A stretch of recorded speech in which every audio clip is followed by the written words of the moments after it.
Assalamualaikum warahmatullahi wabarakatuh. Salam sejahtera bagi kita semua.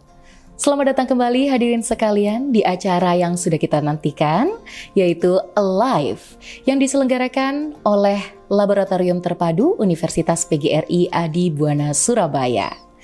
Untuk tema Alive kali ini adalah tema kesehatan, yaitu penyakit yang mungkin sudah banyak orang mengetahui penyakit ini dan sudah pernah mendengar, yaitu diabetes. Loh, kok diabetes bukan diabetes?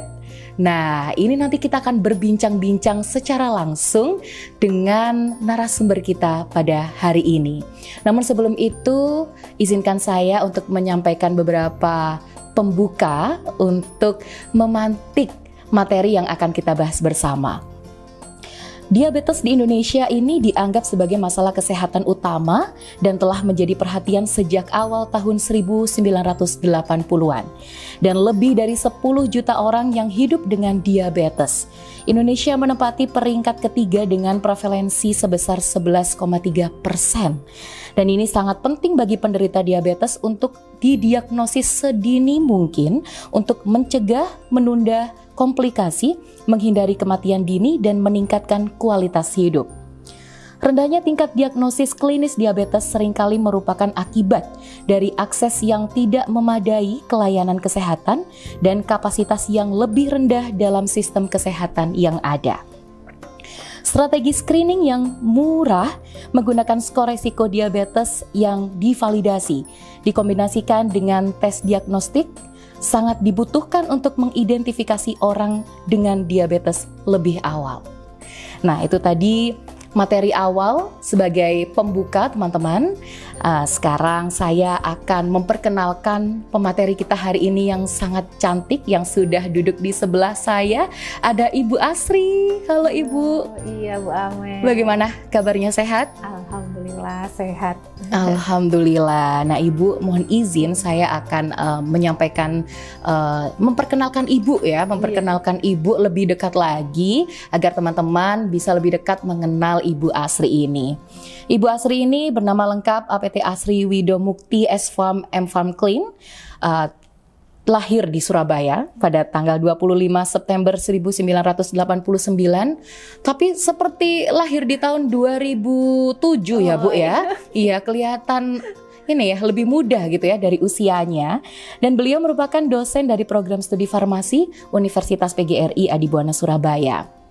Beliau pernah menempuh pendidikan S1 di Universitas Erlangga Surabaya, bidang ilmu farmasi pada tahun 2007 sampai 2011, dan menempuh profesi di UNER juga ya, bidangnya sama, bidang ilmu farmasi di tahun 2011 sampai 2012. Kemudian beliau menempuh pendidikan S2 di Universitas Erlangga Surabaya juga di bidang ilmu yang sama, yaitu bidang ilmu farmasi pada tahun 2014-2017.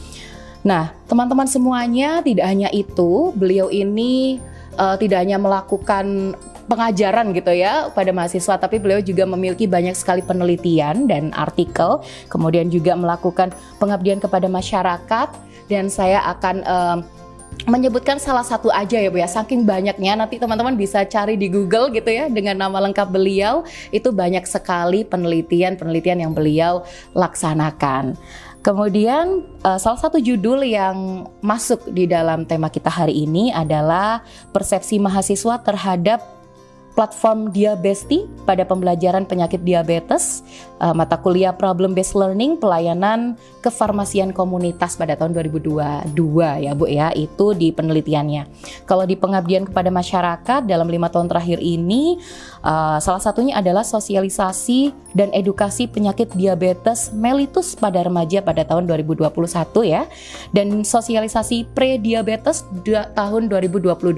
Nah ini nanti yang kita bahas ya Bu ya, apa sih diabetes dan prediabetes itu. Kemudian saya lanjutkan ya, ini saking banyaknya ya teman-teman ya. Dan artikel beliau salah satu judulnya adalah pengaruh kepatuhan mengikuti program pengelolaan penyakit kronis terhadap kadar HbA1c pada pasien diabetes mellitus dengan dislipidemia. Oke, dan beliau juga aktif membuat buku, diantaranya buku pengelolaan obat, buku manajemen farmasi, dan manual book Diabesti. Nah, untuk buku yang terakhir ini menyambung ya Bu ya dengan tema kita hari ini tentang diabesti.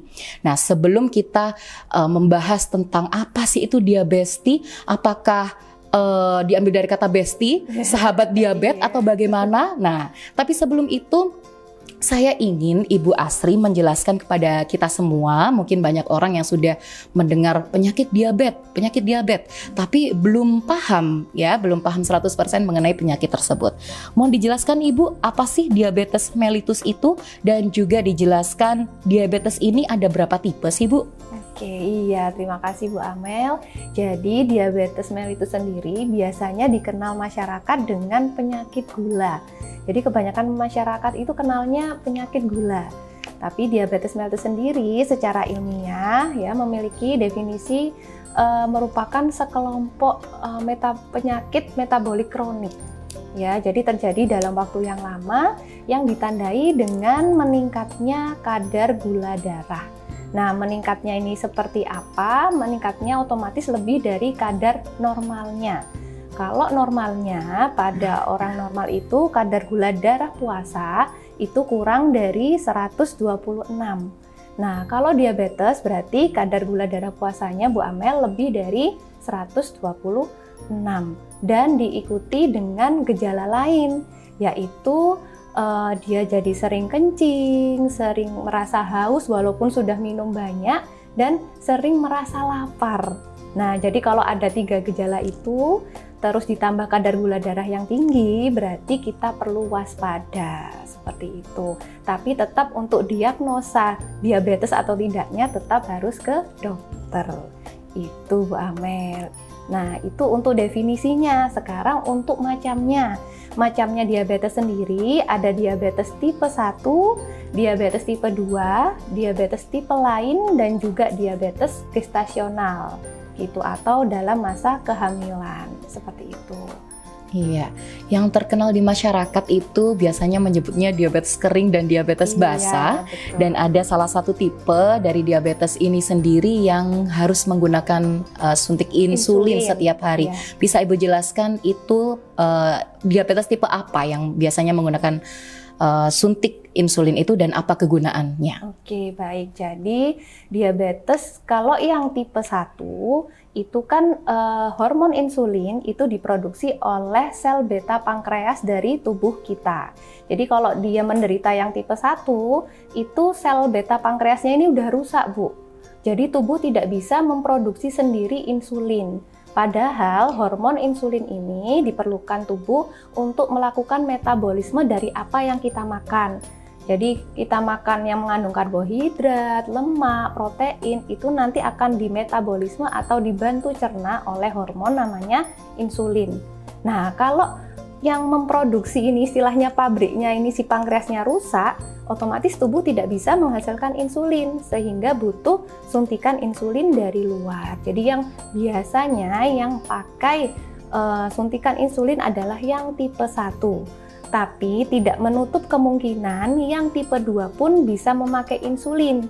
Biasanya yang memakai insulin itu ketika dia sudah menderita diabetes dalam jangka waktu yang lama, terus gula darahnya tidak terkontrol dengan obat-obat yang oral. Nah, itu biasanya ditambah dengan insulin. Jadi insulin bisa diberikan untuk yang tipe 1 atau tipe 2, tapi yang sudah tidak terkontrol dengan pengobatan oral. Seperti itu. Oke, baik. Terus untuk faktor penyebabnya itu bagaimana? Biar kita itu juga bisa mencegah gitu ya. Oh, sekaligus ini aja Bu, pencegahannya juga gitu. Oke, jadi kalau untuk faktor penyebabnya sendiri, itu yang pertama yang paling sering terjadi adalah karena lifestyle atau gaya hidup. Gaya hidup yang seperti apa? Yang pertama yaitu kurangnya aktivitas fisik. Jarang olahraga sehingga menyebabkan apa? Obesitas. Nggak sering olahraga, makannya nggak terjaga, otomatis jadi obesitas. Nah, ketika dia obesitas, maka dia bisa akan menyebabkan peningkatan kadar gula darah. Nah, jadi yang paling sering itu penyebabnya adalah karena lifestyle. Makanya diabetes itu terjadinya itu nggak ujuk-ujuk. Kemarin habis makan junk food, besoknya diabetes, nggak seperti itu. Karena dia terjadi dalam waktu yang lama. Jadi kalau gaya hidup kita tidak kita ubah, otomatis kita bisa rentan terkena gitu. Nah, selain dari lifestyle, juga bisa karena faktor keturunan. Jadi ketika kita punya riwayat keluarga bapak atau ibu yang terkena diabetes, kita bisa beresiko. Tapi belum pasti kena ya, tapi beresiko. Nah, ketika kita tahu kita sudah beresiko karena faktor keturunan, tapi kita lifestyle-nya baik, ya bisa jadi kita bisa terhindar seperti itu. Itu yang faktor resikonya. Nah, kalau untuk pencegahannya sendiri, ya berarti karena faktor resikonya dari lifestyle, otomatis pencegahannya ya kita harus memperbaiki gaya hidup kita, sering olahraga, gitu Bu Amel. Iya, by the way penjelasan dari Bu Asri ini juga saya merasa tersindir seperti itu ya. Dan mungkin banyak pemirsa di rumah juga merasa tersindir seperti itu ya. Tapi terima kasih banyak Ibu loh ya, atas penjelasannya. Kita menjadi tahu bahwa lifestyle yang sering kita lakukan seperti makan junk food, jarang gerak gitu ya, karena mager. Kemudian kan karena mungkin juga kerjaan kita yang fokus ke laptop, sering duduk, jadi sehingga kita tidak menyempatkan diri untuk berolahraga. Ditambah sekarang juga sudah mudah sekali untuk memesan makanan, tidak perlu datang ke warung, tinggal pencet-pencet HP udah sampai makanannya ya. Nah, itu mungkin teman-teman yang kita bisa hindari untuk mencegah penyakit diabetes, apalagi yang sudah punya resiko yaitu keturunan ya, orang tuanya itu mengalami penyakit diabetes, jadi harus semakin aware dengan hal ini. Oke Ibu, itu tadi sudah dijelaskan definisi, kemudian tipe-tipe faktor dan cara pencegahannya. Nah sekarang kalau misalnya bagi pasien-pasien diabetes yang udah terlanjur terkena penyakit diabetes, nah itu bagaimana Ibu pengobatannya atau penyembuhannya? Apakah penyakit ini bisa sembuh atau tidak? Oke, jadi kalau yang sudah terlanjur nih terkena diabetes, nah diabetes sendiri ini tidak bisa sembuh ya. Yang bisa adalah kita kontrol gula darahnya. Sehingga ketika pasien diabetes itu kita berikan obat, itu obat di sini bukan menyembuhkan Bu Amel, tapi menjaga agar kadar gula darahnya tetap dalam batas normal. Makanya orang diabetes itu harus mengkonsumsi obatnya seumur hidup. Ya karena itu tadi sel beta pankreasnya produksinya sudah rusak atau nggak sensitif seperti itu. Jadi mutlak harus minum obat secara rutin. Kontrol ke dokter. Jadi nanti ketika kita rajin kontrol ke dokter, kita bisa tahu nih, oh gula darahnya terkontrol atau enggak. Karena itu nanti akan menentukan pemberian obat, dosisnya itu pilihannya yang mana. Itu. Jadi kuncinya ketika kita sudah terkena diabetes, berarti kuncinya harus minum obat secara rutin dan juga ditambah harus wajib itu mengganti pola hidup kita atau lifestyle-nya. Seperti itu. Pola hidup itu tidak hanya tentang makanan ya, betul. Tidak hanya tentang bagaimana kita mengurangi porsi makan kita, mengganti jenis makanan dan minuman yang kita konsumsi, tapi juga harus berolahraga, sering gerak, jangan malu-malu untuk jalan kaki. Ya, itu juga nasihat untuk diri saya sendiri. Ya, iya Ibu Asri. Saya tadi saat membacakan pembukaan ya, materi di pembukaan itu saya membacakan tentang prediabetes dan diabetes komplikasi. Nah, itu Ibu bisa menjelaskan kepada kami apa itu, Bu? Oke, jadi diagnosa prediabetes, diabetes tadi balik lagi ke kadar gula seseorang. Jadi ketika kadar gula darah seseorang itu di atas normal atau di atas 100, gula darah puasanya ya, tapi kurang dari gula darah diabetes yaitu 126, itu dikatakan dengan prediabetes. Jadi dia itu gula darahnya sudah di atas normal, tapi belum bisa dikatakan diabetes karena gula darahnya masih di bawah yang diabetes. Jadi kisarannya yang prediabetes itu 100 sampai kurang dari 126.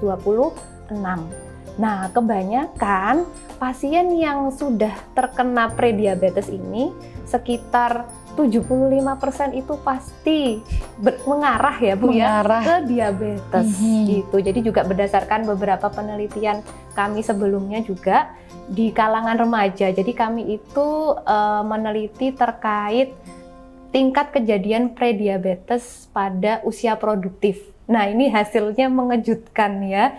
Jadi kalau dulu itu penderita diabetes bisa di usia sekitar 40-50 lah. Nah, sekarang itu sudah mulai bergeser ke usia 30-an, itu sudah ada Bu yang terkena diabetes. Nah, makanya ini yang kelompok pasien yang prediabetes ini harapannya kita bisa mencegah, yaitu dengan apa ya, lifestyle itu tadi Bu. Memang susah. Iya. Tapi karena dari penelitian 75% itu pasti mengarah ke diabetes, kan lebih baik mencegah dengan lifestyle itu tadi ya. Memperbaiki lifestyle. Betul, gitu ya. Iya. Lalu untuk diabetes komplikasi itu bagaimana Ibu? Oke, nah ini diabetes komplikasi ini tadi nyambung ke yang Bu Amel bilang, diabetes basah dan kering. Nah, jadi salah satu komplikasi pada diabetes adalah luka pada kakinya.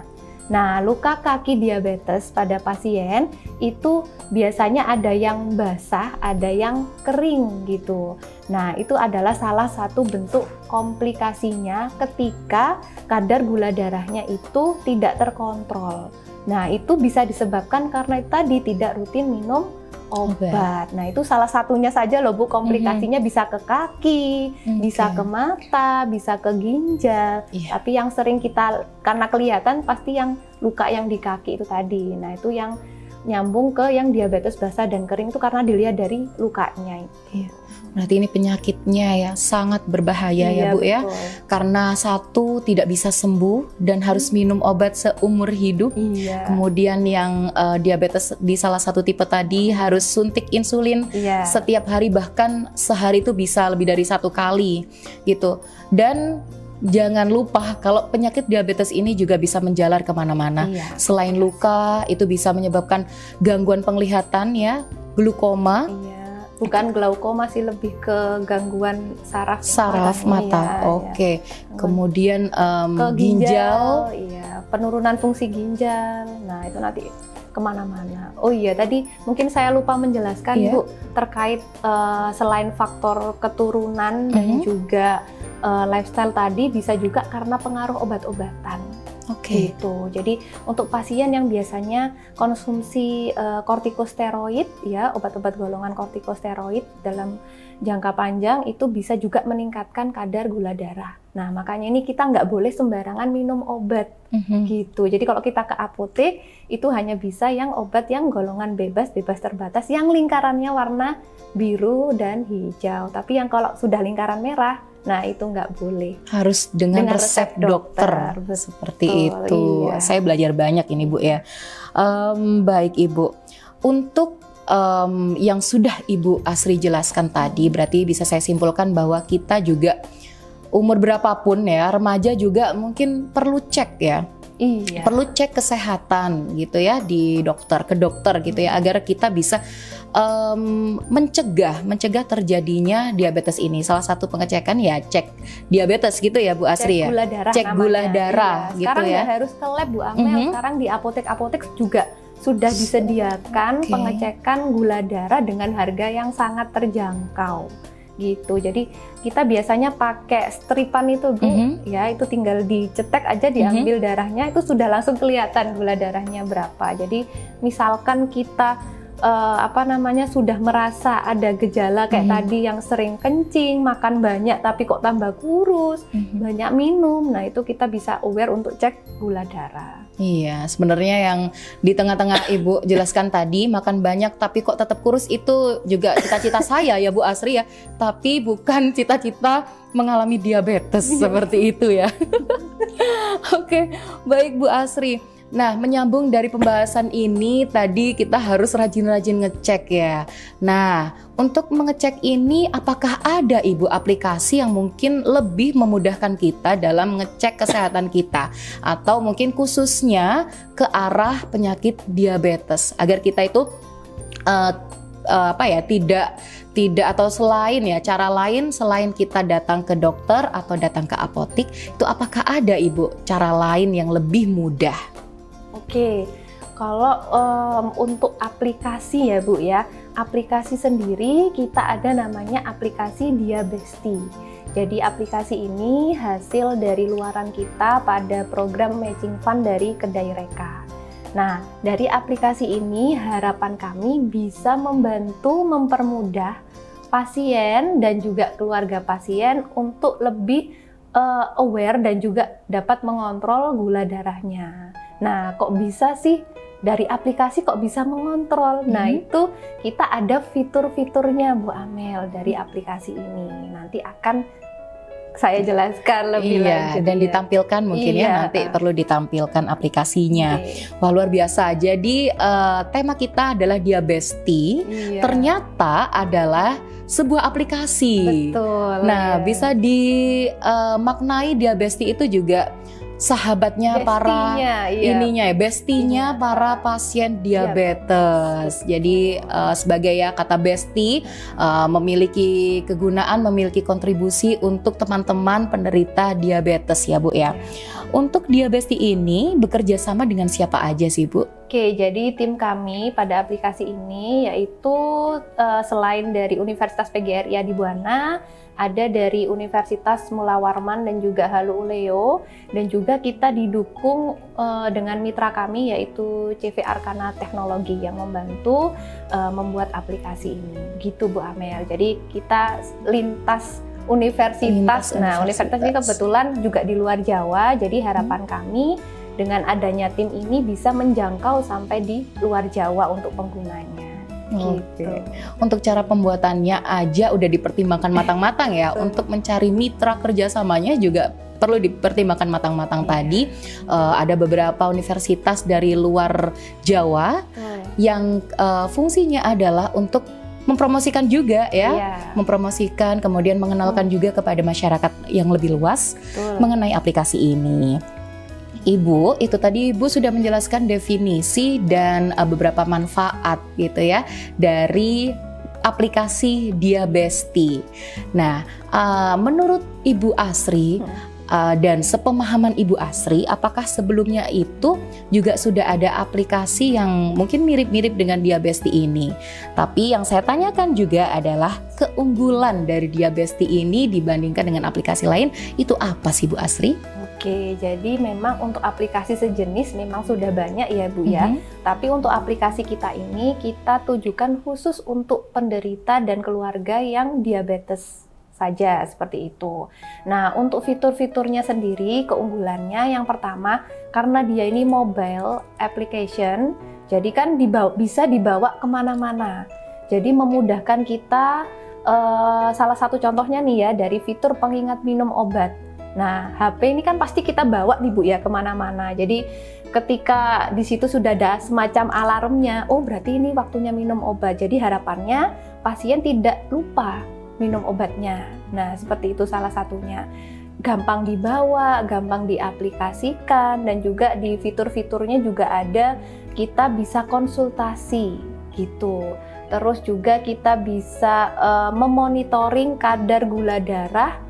Ya, tadi misalkan kita habis menyuntik, kita bisa input di situ. Jadi misalkan inputan kita itu bisa sampai 6 bulan Bu Amel. Jadi kita bisa lihat di situ kadar gula darah kita tiap bulannya itu naik turun, terkontrol atau malah tidak terkontrol sama sekali, seperti itu. Nah, selain gula darah yang bisa kita masukkan, kita juga bisa memasukkan berapa kalori sih yang kita makan. Jadi misalkan hari ini kita makan bakso, makan apalagi ya, misalkan yang pantangannya, nah itu kalorinya berapa. Nah, itu nanti ada batasannya, kayak alarmnya, oh kita hari ini sudah terlalu banyak cheating, seperti itu. Nah, itu ada seperti itu. Dan juga terkait aktivitas fisik Bu, jadi berapa kalori yang kita bakar per harinya dengan olahraga, misalkan jalan saja atau lari, itu kita bisa inputkan.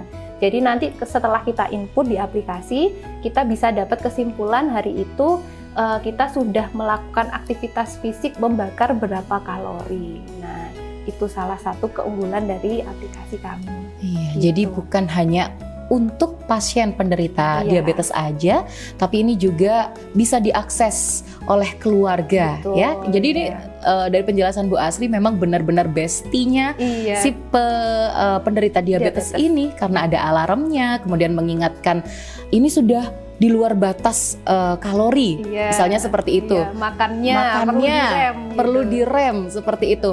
Tapi kalau misalnya berdasarkan penjelasan Ibu, berarti ini juga bisa diakses oleh semua orang ya Bu ya? Bisa. Umum. Iya. Mungkin bukan hanya si penderita diabetes, tapi juga bisa digunakan oleh penyandang atau penderita pre-diabetes Bisa yang sudah mengalami gejala-gejala. Iya. Itu silakan untuk mendownload aplikasi Diabesti ini agar tidak terjadi yang lebih parah lagi, seperti itu. Nah, Ibu tadi sudah dijelaskan mengenai Diabesti dengan banyak detail-detail. Kemudian ini yang perlu kami ketahui, Ibu. Bagaimana cara kita mengakses aplikasi Diabesti itu, dan mungkin bisa dijelaskan secara singkat karena nanti akan ditampilkan aplikasinya gitu ya. Bagaimana teknis penggunaannya seperti itu. Oke, terkait teknis penggunaan untuk aplikasi ini, jadi aplikasi ini sudah bisa di-download secara gratis baik di Play Store maupun di App Store gitu. Nah, nanti setelah kita download ya, kita unduh, selanjutnya kita bisa ketik di situ diabesti.id. Nah, setelah itu kita download, nanti kita tinggal login atau daftar dengan menggunakan nomor HP saja. Jadi misalkan kita ganti device nih Bu ya, itu ketika kita login dengan nomor HP yang sama, otomatis data kita akan terpindah. Jadi misalkan kita ganti device, itu kita tidak akan bingung datanya yang kemarin itu Bu. Jadi itu kemudahannya seperti itu. Tersimpan gitu iya, ya. Betul, tersimpan dan dalam jangka waktu yang lama. Nah, setelah kita login bisa dengan menggunakan nomor HP, nanti di situ akan ada fitur-fiturnya. Tinggal kita pilih yang mana. Nah, seperti tadi, apakah yang tidak diabetes itu boleh mengunduh? Ya pasti boleh ya Bu, karena di situ nanti kita juga ada fitur namanya informasi diabetes. Jadi di situ ada artikel-artikel edukasi Bu, bagaimana pencegahan, apa yang harus dilakukan, itu ada juga. Jadi untuk yang pre-diabetes maupun ingin mencegah ya Bu ya, itu kita bisa lihat di informasi diabetes. Penggunaannya sangat mudah, dan kita juga ketika kesulitan menggunakan aplikasi, kita ada manual booknya. Untuk manual booknya sudah bisa di-download di linknya nanti akan ada di sosial media kami Bu. Nanti tinggal diklik di link tree-nya itu ada manual booknya seperti itu. Oke, sosial medianya apa Ibu? Mungkin bisa disebutkan juga. Oke, sosial media kami ada Instagram ya, Instagramnya diabesti.id sama dengan nama aplikasinya. Oke, Gitu. apakah hanya Instagram atau mungkin ada yang lain Ibu? Kami ada YouTube juga. Di situ ada konten YouTube, ada TikTok juga. Wah, lengkap ya. Iya. YouTube dan TikTok juga ini Sama, namanya dengan sama. username yang sama. Diabesti.id. Nah, ini kita punya Ibu di sini, kita sudah mencetak ya teman-teman ya. Untuk manual booknya yang tadi bisa diunduh, itu silakan Ibu. Oke, jadi untuk manual book kami di sini ada dua tipe, ada yang untuk tenaga kesehatan karena nanti kan ada fitur konsultasi. Jadi untuk yang tenaga kesehatan ini diperuntukkan untuk mitra kami sebenarnya Bu ya. Jadi nanti yang akan melayani fitur chat atau konsultasi adalah apoteker maupun dokter yang tergabung dengan kami. Dan juga ada manual book yang kami tujukan untuk penggunanya atau pasiennya. Nah, di manual book nanti akan ada penjelasan, ada fitur-fiturnya. Jadi misalkan di sini adalah untuk rekaman gula darah. Jadi ketika kita sudah selesai mengecek gula darah, kita bisa input hasilnya tersebut pada menu rekaman gula darah, dan ini bisa sampai merecord sampai dengan 6 bulan seperti itu. Lalu ada fitur lain, ada pengingat minum obat atau reminder, ini semacam alarm. Ya, jadi ketika kita nanti tinggal inputkan nama obat kita, terus harus diminum berapa kali sehari, nanti otomatis ketika akan memasuki waktu minum obat, otomatis nanti akan ada notifikasi semacam alarm seperti itu. Lalu tadi informasi ini yang tadi tidak hanya untuk pasien diabetes saja, tapi keluarga atau prediabetes dan secara umum, Bu. Gitu. Terus di sini ada menu konsultasi, lalu ada diabetes. Ini yang tadi saya sampaikan terkait makanan yang bisa kita inputkan kalorinya, gitu. Jadi kalau Bu Amel mau mengecek nih hari ini makan apa aja, kira-kira saya sudah menghabiskan berapa kalori seperti itu. Lalu di sini ada lokasi apotek dan lab yang akan bekerja sama dengan kita, seperti itu, Ibu. Lengkap sekali ya. Fiturnya betul. Iya, lengkap sekali. Ini ada tahapannya, Bu. Jadi ini kita bisa unduh. Ini salah satu contohnya adalah yang di Play Store. Nanti di App Store juga ada. Nah, ini nanti kita tinggal search diabesti.id lalu tinggal diunduh saja. Nanti di manual book juga dijelaskan lengkap kalau bingung caranya. Kemudian ada lagi, Bu, yang ingin disampaikan dari manual book? Oke, jadi ini ada contohnya, Bu. Misalkan ini fitur konsultasi ya, Bu ya. Untuk konsultasi di sini kita masih gratis, Bu. Untuk konsultasi baik dengan apoteker maupun dengan dokter gitu ya. Jadi kalau dengan apoteker tentunya ya berarti konsultasi terkait obatnya. Tapi untuk mendiagnosa kita tidak harus dengan dokter seperti itu. Mungkin itu, Bu. Oke. Iya, Ibu. Ini kan sudah dibuat beberapa waktu yang lalu ya, tentunya sudah ada yang mengakses atau mendownload aplikasi Diabesti sendiri. Nah, Ibu bisa menceritakan mengenai beberapa cerita ataupun kasus pasien diabetes mellitus ya, yang menggunakan aplikasi Diabesti ini. Apakah ada kemajuan atau mungkin stuck di situ aja? Bisa diceritakan, Bu Asri? Oke, jadi untuk aplikasi ini memang kita itu peruntukan sebagai bestie atau teman gitu kan, Bu ya. Jadi harapannya pasien itu yang sudah terkena diabetes itu tidak merasa sendirian, ada yang mensupport walaupun sekedar aplikasi saja. Jadi kemarin itu yang sudah memakai aplikasi ini kebetulan adalah pasien yang di rumah rawat luka diabetes. Rumah rawat luka diabetes, terus juga pasien di RSI Jemur Sari dan juga pasien di Rumah Sakit Haji. Nah, di situ kami melakukan pendampingan penggunaan aplikasi. Kalau yang di rumah rawat luka itu pasien bisa menginputkan, Bu, lukanya, juga bisa upload gambar lukanya, terus melakukan konsultasi bisa. Jadi aplikasi kami sudah bisa mengambil gambar dan mengupload serta berkonsultasi itu tadi. Terus juga mengatur pola minum obatnya tadi. Nah, karena dari situ ada reminder, jadi pasien itu nggak gampang lupa. Nah, ketika kita melakukan perlakuan itu, kita kemarin penelitian sekitar 1-2 bulan, itu menunjukkan bahwa kadar gula darahnya menjadi terkontrol, Bu. Gitu. Jadi kan pasien-pasien itu kan kadang karena aktivitas atau banyaknya obat yang harus diminum, jadi kadang lupa gitu ya. Gitu.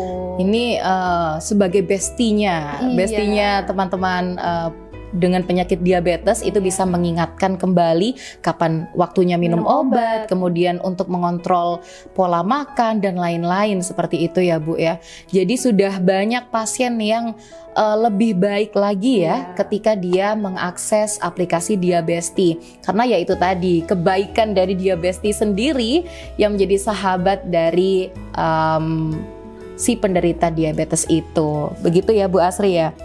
Untuk penjelasan lain mungkin dari diabetes sendiri yang perlu kita ketahui untuk kita itu bisa mencegah atau bisa berperan sebagai caregiver mungkin ya, caregiver bagi penderita diabetes. Itu apa, Bu, yang kita lakukan? Misalnya keluarga kita ada yang menderita penyakit tersebut atau sahabat kita, apa yang harus kita lakukan, Bu Asri? Oke. Jadi betul, Bu Amel, karena penyakit diabetes ini kan jangka waktunya untuk minum obat itu kan harus seumur hidup lama. Tentunya kalau tanpa support system itu akan terasa sangat susah seperti itu. Jadi kalau misalkan keluarga kita ada yang terkena diabetes, ya tentunya harus mensupport, membantu, mengingatkan kapan harus kontrol ke rumah sakit atau ke dokter gitu kan. Ketika ada efek samping dari penggunaan obat bisa langsung dikonsultasikan. Nah, aplikasi kami ini bisa membantu menjembatani gitu Bu. Jadi kita nggak usah ke rumah sakit, tapi kalau misalkan kondisinya urgent memang harus ke rumah sakit ya Bu ya. Jadi memang untuk kasus-kasus yang masih bisa ditangani by phone, nah itu kita bisa melakukan konsultasi di situ. Jadi support dari minum obat, juga lifestyle-nya. Jadi misalkan pasien diabetes ini kan untuk mengurangi karbonya ya Bu ya. Jadi ya kita jangan malah ngiming-ngimingi makan ya Bu ya, yang enak-enak di depannya. Nah ini kan kudu ya ikutan apa ya? Berempati ya, Betul, berempati. karena support system yang paling utama adalah dari orang terdekat, dari keluarga. Nah, kalau kita tidak mencontohkan yang baik ya, gimana dengan kerabat kita yang terkena diabetes gitu. Istilahnya dia harus makanan harus tarak gitu ya Bu ya. Tapi kita sendiri nyamil di depan dia kan kayak itu yang menyebabkan si pasien merasa sendirian. Iya betul. Kenapa saya seperti didiskriminasi gitu ya dengan boleh, padahal enak. Padahal enak pingin. Nah, jadi kita harus berempati. Kita bisa lah ya cheating gitu ya untuk makan junk food dan lain-lain. Tapi mungkin dihindari atau dikurangi untuk makan yang dilarang untuk pasien diabetes di depan si pasiennya sendiri itu ya kita kurangi untuk berempati kepada si pasien. Seperti itu Bu Asri. Baik Bu Asri, terima kasih banyak tadi sudah menjelaskan apa itu diabetes, kemudian tipe-tipenya, faktor penyebab, pencegahannya juga dan lain-lain. Kemudian Bu Asri juga bisa menjelaskan tentang aplikasi Diabesti yang bisa digunakan tidak hanya untuk pasien diabetes sendiri, tapi juga untuk keluarga, kemudian untuk yang memiliki gejala penyakit diabetes, dan untuk umum juga ya Ibu ya. Iya, bisa. Luar biasa. Segera ya teman-teman ya, nanti setelah acara ini, nonton acara ini segera menuju ke Google Play Store ya atau App Store, itu segera download aplikasi Diabesti. Baik, terima kasih banyak Ibu. Sama-sama, saya juga belajar banyak banget. Mudah-mudahan saya bisa mengubah pola makan saya, lifestyle saya ya bisa lebih semangat lagi karena ternyata ada aplikasi yang luar biasa yang bisa membantu dan menjadi bestie kita untuk mengontrol lifestyle kita. Sekali lagi terima kasih Bu Astri. Sama-sama Bu Amel. Baik, terima kasih para hadirin sekalian, pemirsa di rumah dan dimanapun Anda berada yang telah menyaksikan program talk show yaitu Alive ini, dan suatu saat nanti atau mungkin beberapa waktu ke depan kita akan bertemu kembali di live selanjutnya dengan topik-topik yang tidak kalah menarik. So, see you. Sampai jumpa teman-teman. Wassalamualaikum warahmatullahi wabarakatuh.